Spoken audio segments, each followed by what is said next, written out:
yan. Tara! Ikong ka lang!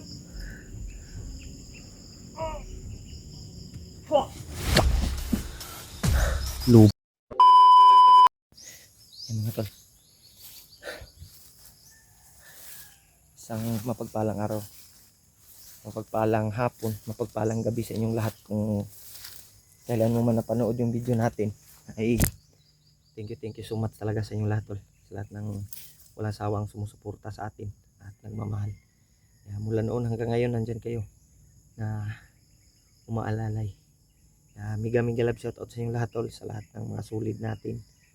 Luzon, Visayas, Mindanao, solid supporters at nasa ibang bansa na mga OFW na kasama mga solid nating taga subaybay at mga silent viewers. Kaya ingat-ingat palagi tol sa mga trabaho nyo.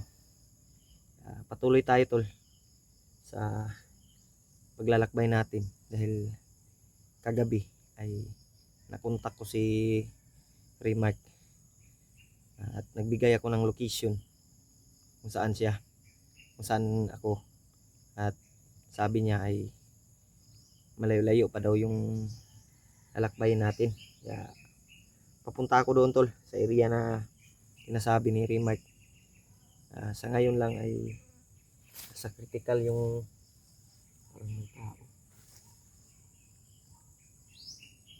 nasa critical yung kalagayan ni Remark ngayon dahil maraming bandido na humahabol sa kanya. Sinabihan ko siya na sana magkita tayo at puntahan ko yung area na sinasabi mo. Doon tayo papunta tol, sa area na yun, para makita ko si Remark. Isang araw akong naglakbay, walang tigil na pahinga para matagpuan ko siya. At sila Kuya Bads nag-message din ako at nagbigay din ako ng location, pero hindi pa niya na nabasa yung message natin dahil siguro sa signal, walang signal. Kunti-kunti lang yung hirap hanapin. Dito ako nagpadaan tol dahil nakadaan ako dati dito. Sabi niya ay malayo pa yung lalakbayin ko tol, sabi ni Remark. Pipilitin natin na makaabot doon sa area na yun para makita ko siya. Yun ay si Julius ay delikado pa rin yung kalagayan dahil commander na. At nagpapasalamat tayo na kasama na nila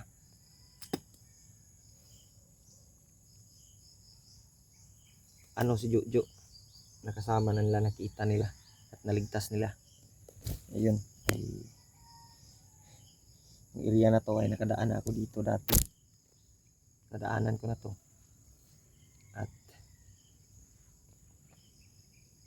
dito lang ako dadaan. Yung area na sinasabi ni Remark ay na anuhan ko na rin, nadaanan na din namin yun dati nung magkasama pa kami. Kaya alam ko yung area na yun.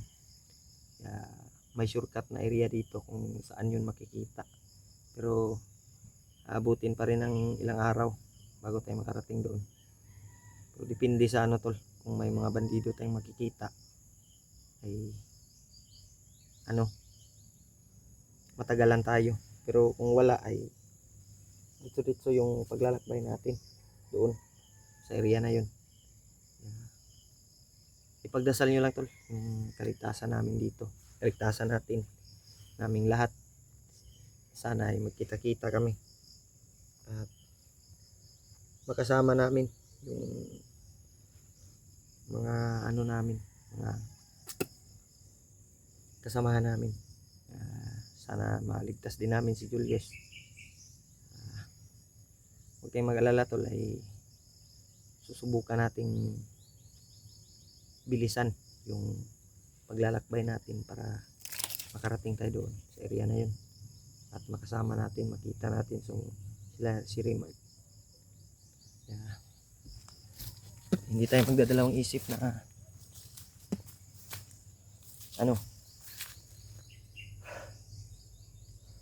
gamitan ng orasyon o kapangyarihan natin yung mga bandido na masagupa natin dito.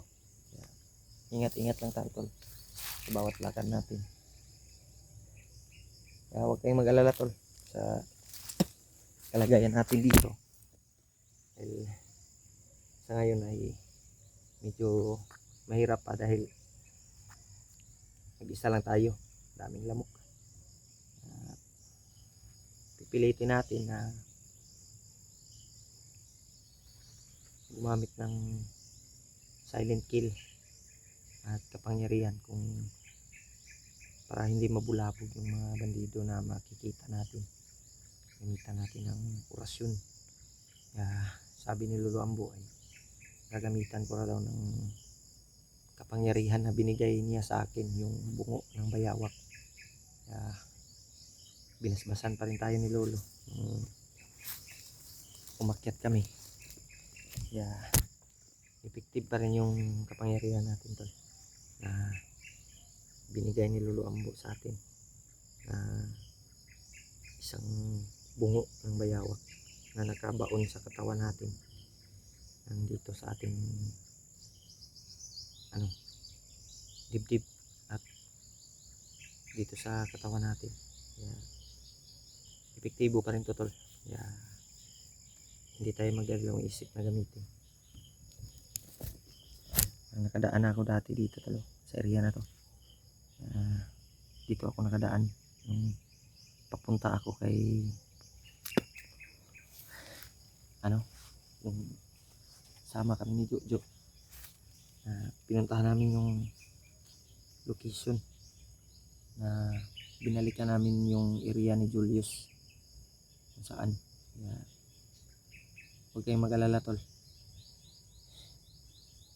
magpursige tayo na hindi tayo mapahamak at hindi tayo agrabyado ng mga kalaban. Lagi tayong mag-iingat sa bawat dito tol sa bundok. Dasal lang yung kaligtasan natin dito tol at pag-iingat.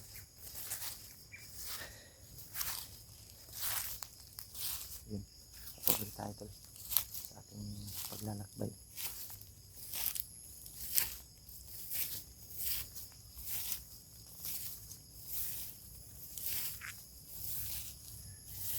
Kaya huwag kayong mag-alala tol, safety yung natin dito.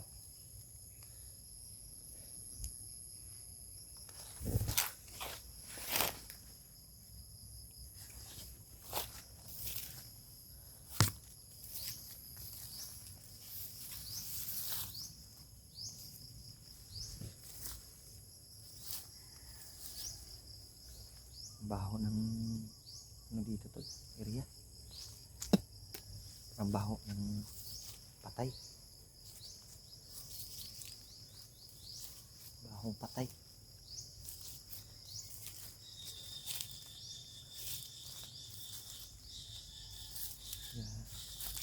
Mahirap to, baka may mga bandido na naka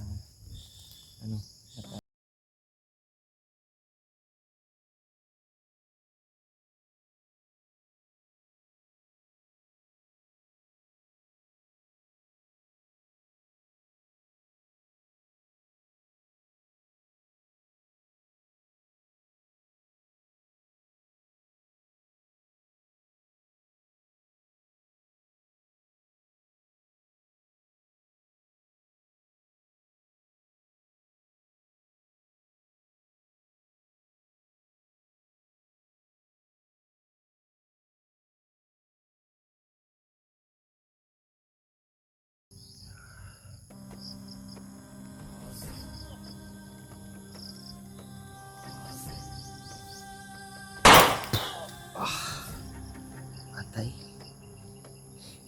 Pusa. Epektibo talaga yung binigay ni Lolo Ambo sa atin na pangyarihan. Binaril niya yung sarili niya tol, kinontrol ko.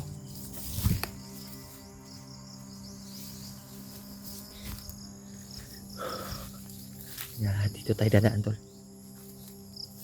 Si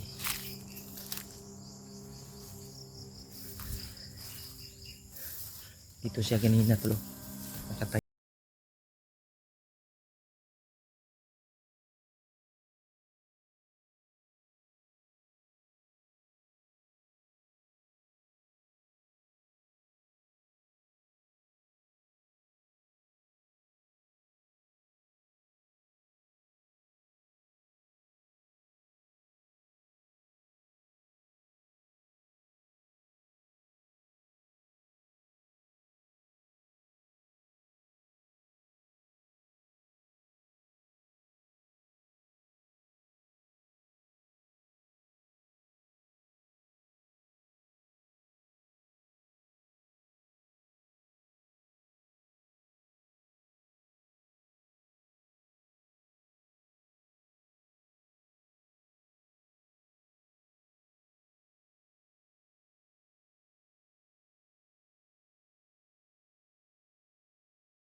Dito.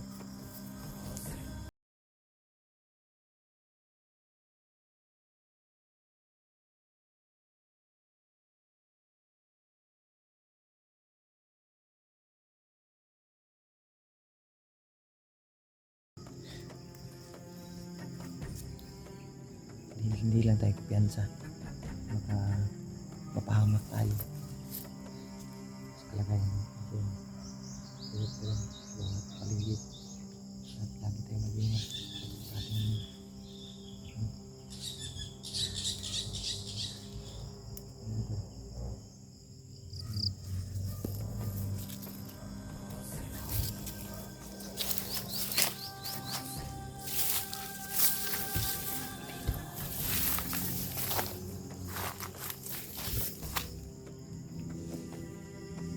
gamitin natin yung kapangyarihan natin.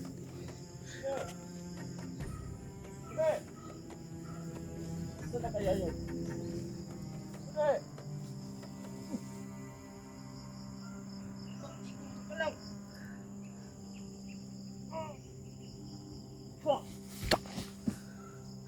Lubak ang liog. Epektibo talaga yung ginano ko kay binigay ni Lulu ang buo sa akin ng kapangyarihan. Ayun, lubak ang liog ng isang bandido.